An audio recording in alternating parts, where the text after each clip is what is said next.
Nessa edição, então, nós vamos conversar bastante. As manifestações continuam. A gente está vendo em Boston imagens ao vivo mais uma vez, a manifestação representativa de verdade. E a representação também é a fala de quem passa pelo racismo, já passou e passa pelo racismo. Nós vamos conversar agora com o lutador de MMA, o Anderson Silva. O Anderson Silva já está aqui com a gente. Eu quero dizer que é um prazer enorme recebê-lo aqui na CNN Brasil.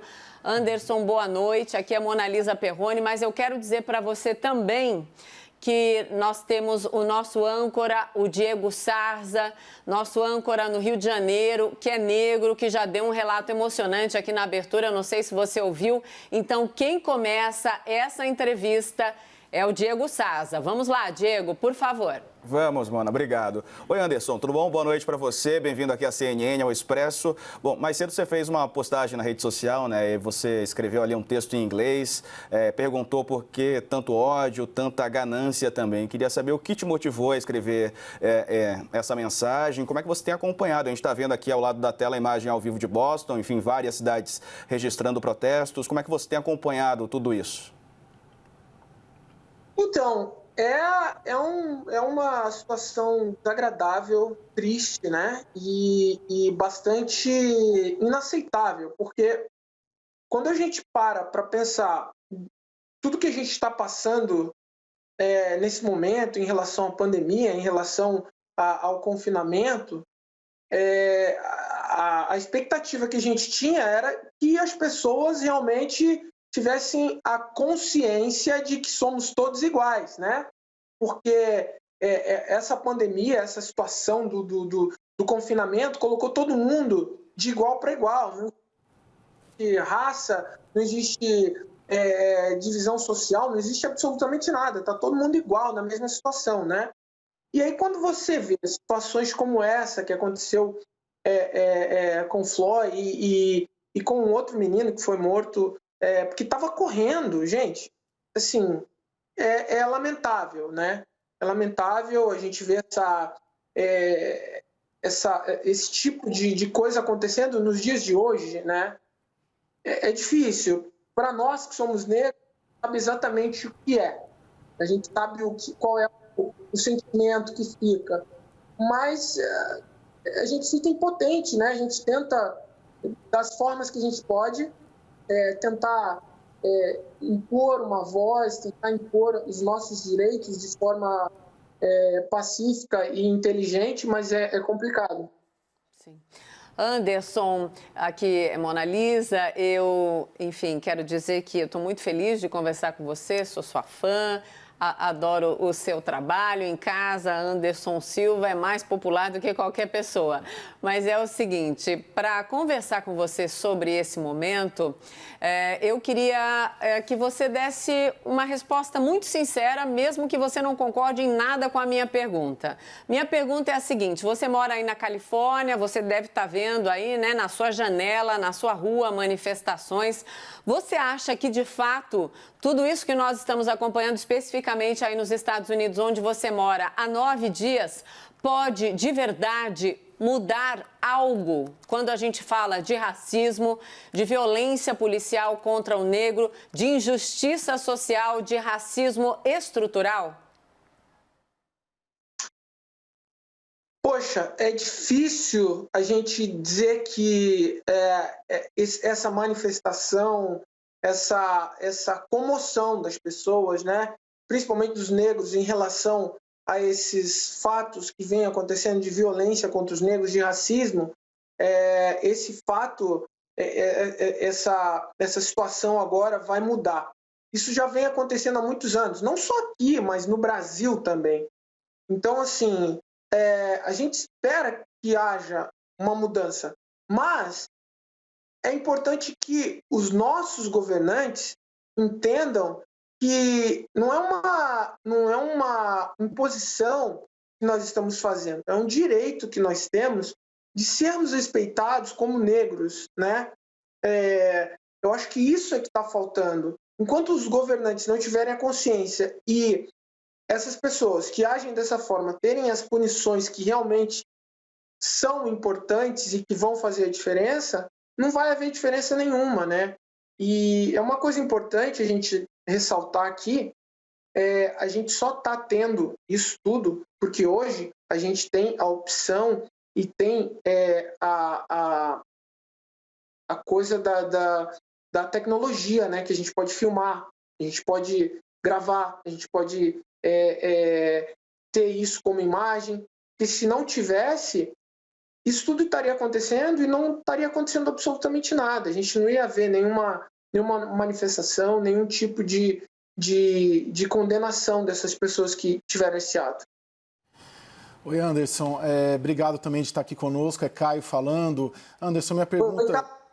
Pois não? Você nos ouve?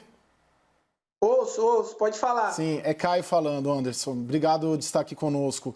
Anderson, minha pergunta é a seguinte, eu queria ouvir de você um relato se de alguma maneira a sua fama impactou de alguma maneira o racismo que você enfrentou antes e depois, se isso, a fama e o sucesso na sua carreira teve algum impacto na forma como esse tratamento, como isso impactou na sua vida. Bom, eu já passei por diversas situações na minha infância de racismo, até depois da minha infância, trabalhando numa rede de lanchonetes que eu trabalhava, muito famosa.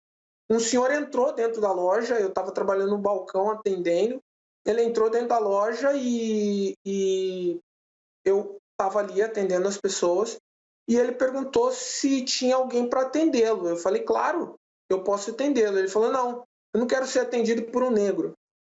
Tem alguém para me atender? Então, assim, isso, uma das coisas que aconteceu. Minha irmã, na escola, quando criança, as meninas seguraram ela e os meninos pintaram ela de giz na escola. Quer dizer, existe, é uma coisa que existe, é uma coisa que está aí. Eu tento passar uma educação informativa para os meus filhos em relação ao racismo. Eu acho que o conhecimento de causa fortalece as pessoas, eu acho que isso é importante, mas é uma coisa que está aí, que não vai... a gente espera mudança, mas isso vem acontecendo muitos e muitos anos, né?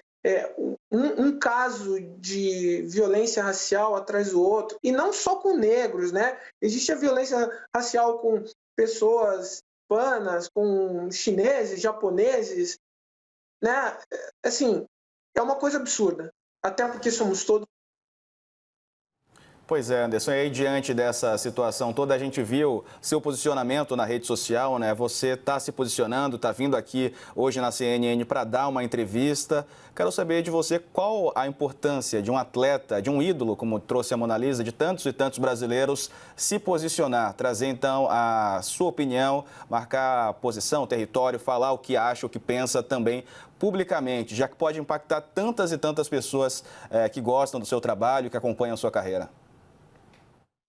Eu acho importante, né? Eu acho que o mais importante, eu acho que é uma coisa que eu estava até comentando em casa aqui com os meus filhos, e a gente entrou num debate aqui, né? E aí a gente começou a conversar sobre essa situação de se posicionar e tal. E eu falei para eles assim, eu falei, é importante que os negros tenham o conhecimento de causa para impor os seus direitos, não de forma violenta, mas de forma inteligente, pacífica, para que as pessoas realmente entendam aonde a gente quer chegar. A gente não quer nada mais do que as outras pessoas têm, que o branco... é todo mundo igual, né? Eu acho que o que é importante é as pessoas entenderem que somos todos iguais perante a Deus, perante a sociedade, independente da posição social, financeira que a pessoa tem. Como seres humanos, somos todos iguais. Então, assim, é importante não só um atleta negro, mas como todas as pessoas se posicionarem, seja ela branca ou não, ela se posicionar, porque o racismo existe. Existe o racismo do negro com o branco, existe o racismo do branco com o negro, e em diversas etnias raciais, né? Chinês, japonês, existe. Então, isso é uma coisa que é absurdamente ridículo, mas existe. E a gente tem que continuar lutando, tem que continuar se posicionando da melhor forma possível, né? Para que, se um dia as pessoas se conscientizarem, a gente consiga mudar. Anderson, Mona Lisa, mais uma vez, você falou que rolou um debate em casa, né? Eu realmente acho que informação é proteção, sim, informação é tudo na nossa vida. Eu queria saber se o debate pós-morte de George Floyd na sua casa, na sua vida, com os seus pares e até como você se posiciona, mudou quando a gente compara como você tratava essas questões antes, por exemplo, no contato com os seus filhos, se tem elementos novos que dão mais robustez para esse debate?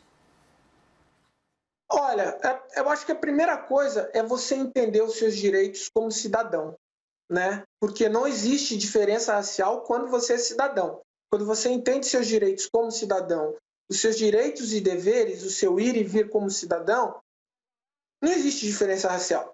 E quando você tem isso como conhecimento de causa, como força, no teu conhecimento do dia a dia, você consegue se impor de uma forma melhor.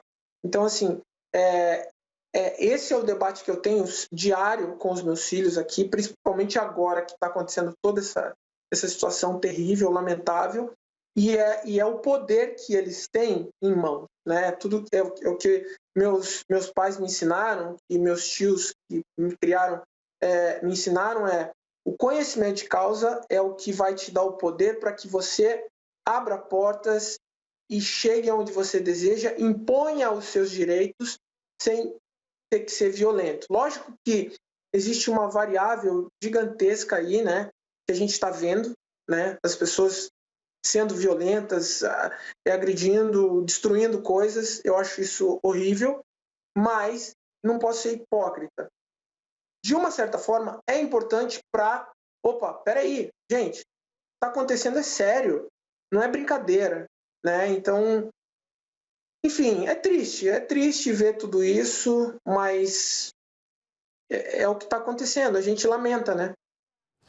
Anderson, o seu sucesso profissional e a sua fama fez com que aumentasse, diminuísse ou não se alterasse em casos, situações constrangedoras e de racismo contra você?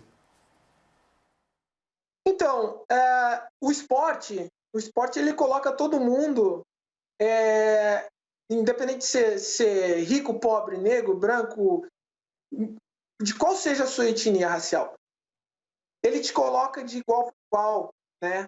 Então, dentro do esporte não existe isso, principalmente no esporte de arte marcial, de contato, né? Então, assim, quando eu me mudei para cá, onde a gente mora agora, quando a gente estava construindo a casa, eu tive vários problemas aqui com a polícia da área, porque a gente vinha visitar a obra e até depois mesmo que a gente já estava com a casa construída, vindo para cá, dirigindo para cá, a polícia parava, perguntava, tá indo aonde? Pô, tô indo para minha casa. Parar? Onde você mora? Parava por parar, sem absolutamente nenhuma razão? Parar, você tá indo aonde? Onde você mora? Eu moro aqui, em tal lugar, em tal rua. Os policiais seguiam até a minha casa, seguiam até a frente da minha casa para saber realmente se eu morava aqui. Quer dizer, existe os dois lados, né? Um é porque nunca me viram por aqui, outra porque, de repente, é a segurança do bairro, etc. Não sei. Mas eu prefiro acreditar que seja por conta disso, por o meu carro ser um carro que ninguém tinha visto ainda, não só o meu, mas o carro dos meus filhos, né?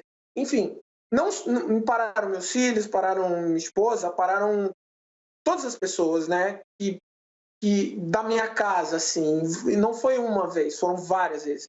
Então, assim, eu quero acreditar que seja por segurança e não por racismo, né?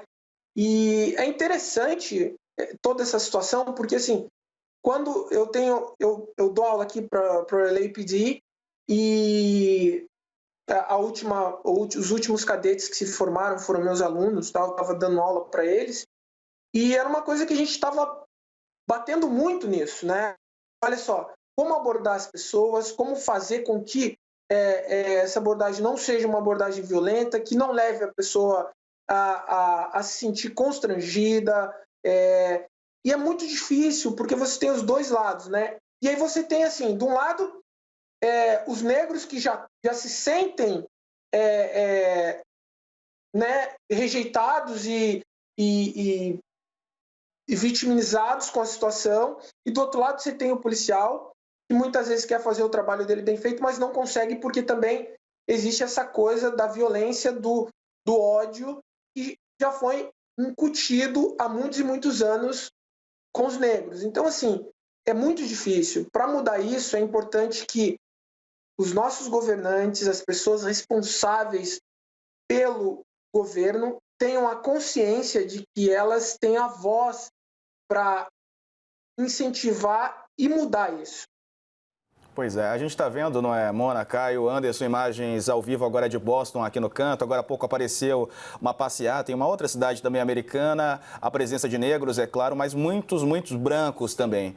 E aí eu queria perguntar para o Anderson justamente sobre isso, né? Algumas pessoas pensam, mas é uma luta de negros contra brancos. Não é exatamente isso, é uma luta de antirracistas contra o racismo. E quão importante é a união de pessoas de várias origens, como você mesmo disse, nesse movimento para, enfim, chegarem a um lugar comum, chegarem nesse objetivo deles, que é avançar em relação a direitos e tudo mais, Anderson. Eu acho que não, é como eu falei, não existe essa coisa de porque eu sou negro, você é branco, somos todos iguais. E assim, é ridículo essa violência, é desnecessário, sabe? A gente vê, como eu falei, hoje em dia, porque tudo hoje sempre existiu, só que hoje você consegue filmar, hoje você consegue filmar online e postar já em seguida o ato de violência, o ato de racismo.